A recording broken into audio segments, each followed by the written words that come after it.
Hello friends, दुआ classes पर आप सभी का स्वागत है। आज हम स्टार प्रोग्राम में विद्यार्थी समूह कैसे बनाएं, यानी कक्षावार क्लास 3, क्लास 4-5 और क्लास 6-7 और क्लास 8 के लिए हमें विद्यार्थी समूह किस प्रकार बनाना है। और जैसे हिंदी, इंग्लिश और गणित सब्जेक्ट में प्रत्येक विद्यार्थी का जो समग्र आकलन या एंड लाइन असेसमेंट जो लेना है हमें उन बच्चों का एंड लाइन असेसमेंट लेने के बाद और उन्हें किस प्रकार अंक देना है और कौन से समूह में रखना है, और समूह बन जाने के बाद में बच्चों से जो वर्क बुक है जैसे प्रखर, प्रयास, प्रवाह, इनमें हमें कौन कौन से बच्चों को कौन कौन सा कार्य करवाना है, आज हम इस वीडियो के माध्यम से सीखेंगे। दोस्तों, यदि आप इस चैनल पर नए हैं तो प्लीज़ आप हमारे चैनल को सब्सक्राइब कर दें, जिससे कि आपको नेक्स्ट वीडियो का नोटिफिकेशन मिलता रहे। हमारी वीडियो में दुआ क्लासेस के माध्यम से हमने स्टार प्रोग्राम और रीडिंग कैंपेन की संपूर्ण जानकारी दे रखी है, वहां से भी आप अपनी वीडियो देख सकते हैं। हमें क्या करना है कि एंड लाइन असेसमेंट लेने के बाद में या समग्र आकलन लेने के बाद में प्रत्येक कक्षा में हमें इस प्रकार एक समूह बनाना है, और हमारी जो टीचर डायरी है या फिर हमें एक अलग से रजिस्टर तैयार करना है, जिसमें प्रत्येक कक्षा के प्रत्येक बच्चे का समूह भी हमें लिखना है, और इसी पर हमें उन बच्चों से एक्टिविटी करवानी है। और स्टार प्रोग्राम के तहत जो हमारा टाइम टेबल है उसमें प्रथम 2 क्लास में उन बच्चों से एक्टिविटी पर ध्यान रखना है। तो दोस्तों, हम शुरू करते हैं और जानते हैं कि हमें किस प्रकार विद्यार्थी समूह तैयार करना है। जैसे सबसे पहले हमें क्रम संख्या का एक कॉलम बनाना पड़ेगा, और उसके बाद हम छात्र छात्रा का नाम लिखेंगे, कक्षा, समग्र आकलन में प्राप्त अंक, प्रतिशत और समूह। ये हम 6 कॉलम बनाएंगे।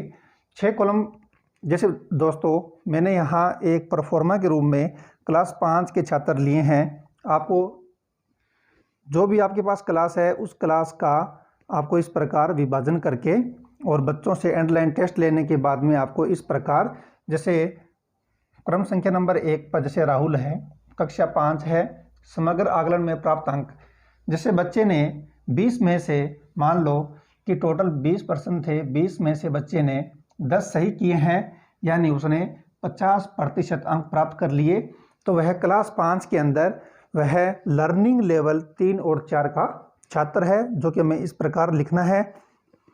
इसी प्रकार सेकंड विकास, कक्षा 5, उस बच्चे ने समग्र आकलन में 8 नंबर प्राप्त किए, तो वह उसका जो प्रतिशत है वह 40% का है, तो वह भी LL 3-4 में या लर्निंग लेवल 3-4 में आएगा।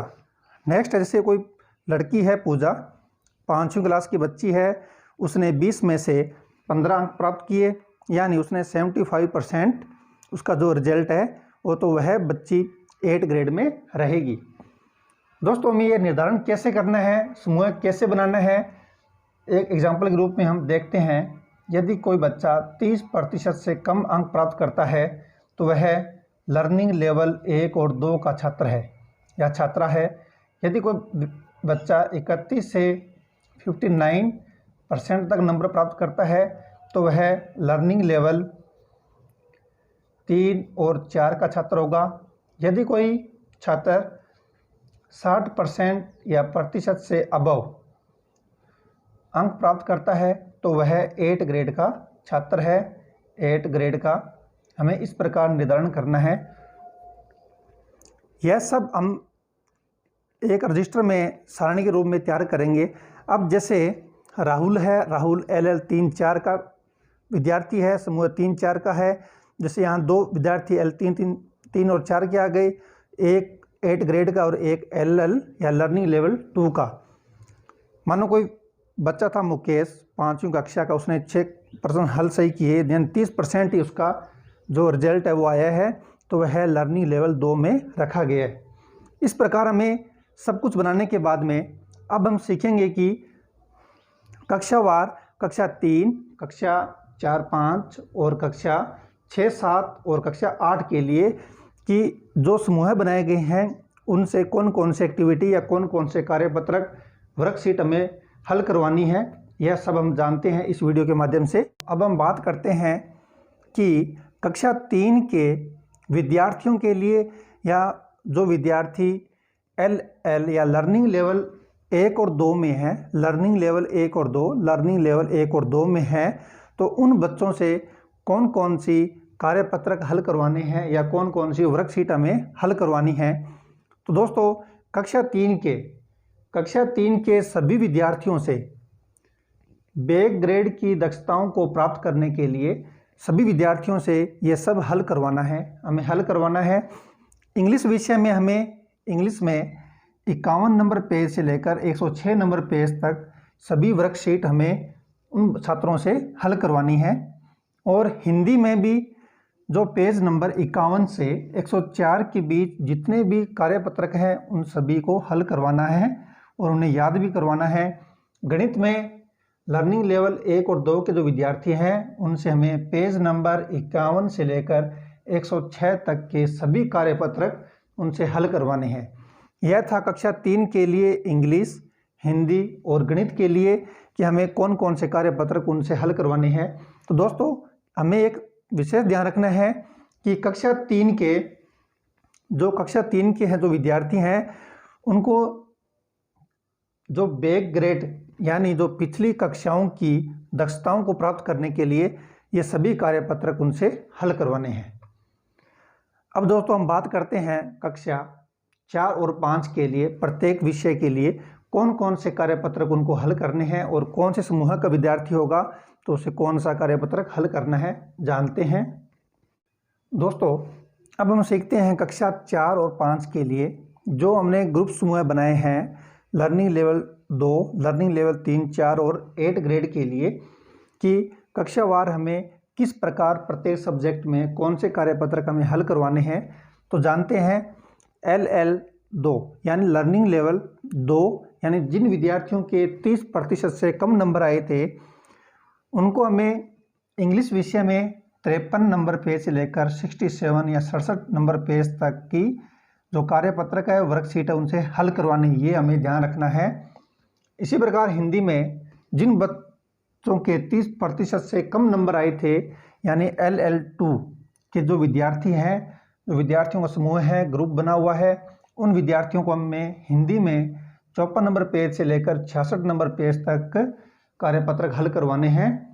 इसी प्रकार गणित में जो विद्यार्थी ग्रुप 2 या लर्निंग लेवल 2 के विद्यार्थी हैं, जिन बच्चों के 30% से कम नंबर आए हैं, उन विद्यार्थी से 59 नंबर पेज से लेकर 87 नंबर पेज तक की कार्यपत्रक हमें हल करवाना है कक्षा और 4-5 के लिए।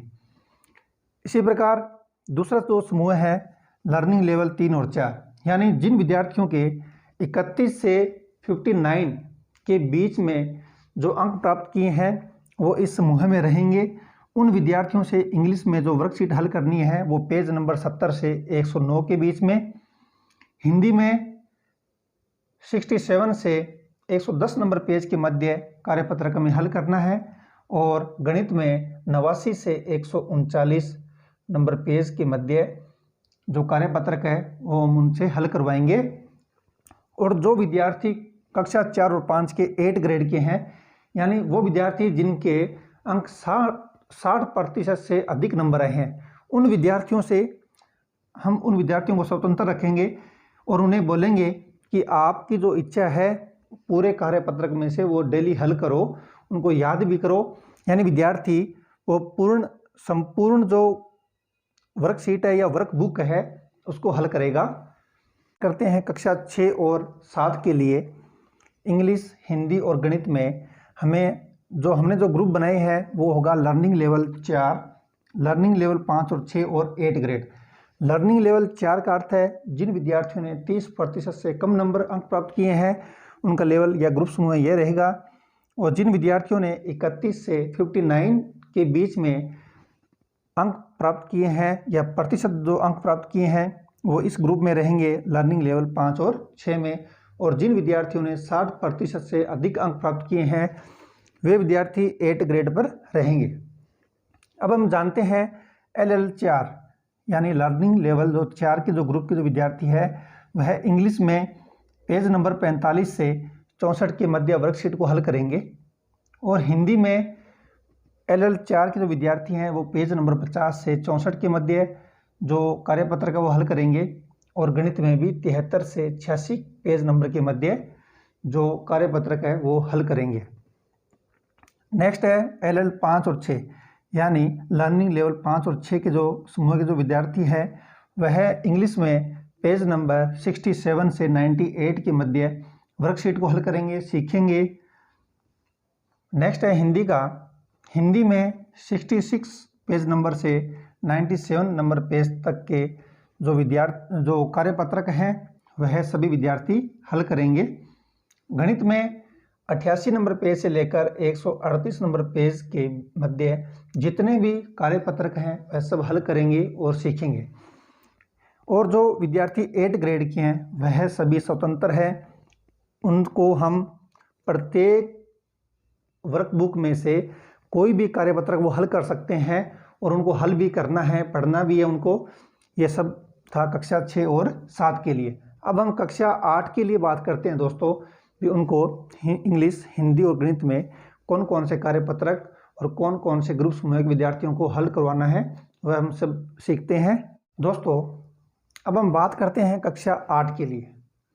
कक्षा 8 में इंग्लिश, हिंदी और गणित विषय के लिए लर्निंग लेवल 5 और 6 और 8 ग्रेड के विद्यार्थियों को कौन कौन से कार्यपत्रक हल करवाने हैं।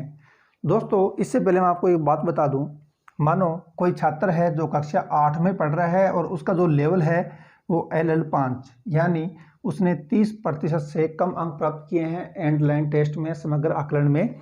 तो दोस्तों सबसे पहले तो हम ये सभी पेज उस बच्चे से हम हल करवाएंगे, उसे समझाएंगे, सिखाएंगे।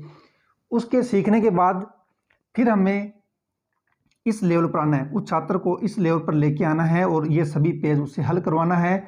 ये सब हल करने के बाद में बच्चा 8 ग्रेड पर आएगा। ये आपको ध्यान रखना है। ये नहीं है कि कोई छात्र लर्निंग लेवल 5 में है तो सिर्फ उसे 46 से 64 पेज ही हल करने हैं, नहीं, इसको ये हल करने के बाद में ये सभी हल करने पड़ेंगे, फिर बाद में छात्र जो 8 ग्रेड के लेवल पर आएगा। अब दोस्तों हम शुरू करते हैं। LL5 लर्निंग लेवल 5 के जो समूह जो विद्यार्थी हैं वो इंग्लिश में पेज नंबर 46 से 64 के मध्य सभी वर्कशीट को हल करेंगे और सीखेंगे। हिंदी में पेज नंबर 50 से 65 के मध्य कार्यपत्र को हल करना है। गणित में पेज नंबर 68 से पेज नंबर 90 के मध्य सभी कार्यपत्रक हल करेंगे। अब लर्निंग लेवल 5 और 6 के लिए पेज नंबर इंग्लिश में पेज नंबर 67 से 106 नंबर पेज तक सभी कार्यपत्रक या वर्कशीट को हल करवाएंगे, सिखाएंगे। नेक्स्ट है हिंदी में पेज नंबर 67 से पेज नंबर 92 के मध्य जितने कार्यपत्रक है उसे हल करवाएंगे। और गणित में पेज नंबर 93 से 125 के मध्य सभी जो कार्यपत्रक है वो हल करेंगे। और 8 ग्रेड वाले विद्यार्थी हैं वह संपूर्ण वर्कशीट या वर्कबुक में से कोई भी कार्यपत्रक वो हल कर सकते हैं, सीख सकते हैं। जो उनको नहीं आ रहा हो वह अध्यापक की सहायता से सीख सकता है। दोस्तों आज हमने कक्षा 8 और कक्षा 6, 7, कक्षा 4, 5, कक्षा 3 के लिए हमें किस प्रकार ग्रुप समूह विद्यार्थियों को बनाने हैं वह हमने सीखा। और कौन कौन से लेवल के लिए कौन कौन से कार्यपत्रक कितने नंबर पेज पर हैं वह सब हमने इस वीडियो के माध्यम से सीखा है। दोस्तों आपने रीडिंग कैंपेन और स्टार प्रोग्राम के वीडियो नहीं देखे हैं तो प्लीज़ आप हमारे दुआ चैनल पर जाकर वहां से आप वीडियो देख सकते हैं। धन्यवाद दोस्तों, मिलते हैं नेक्स्ट वीडियो में नए वर्कशीट या नए स्टार प्रोग्राम रीडिंग कैंपेन के प्रोग्राम में। तब तक धन्यवाद। जय हिंद, जय भारत।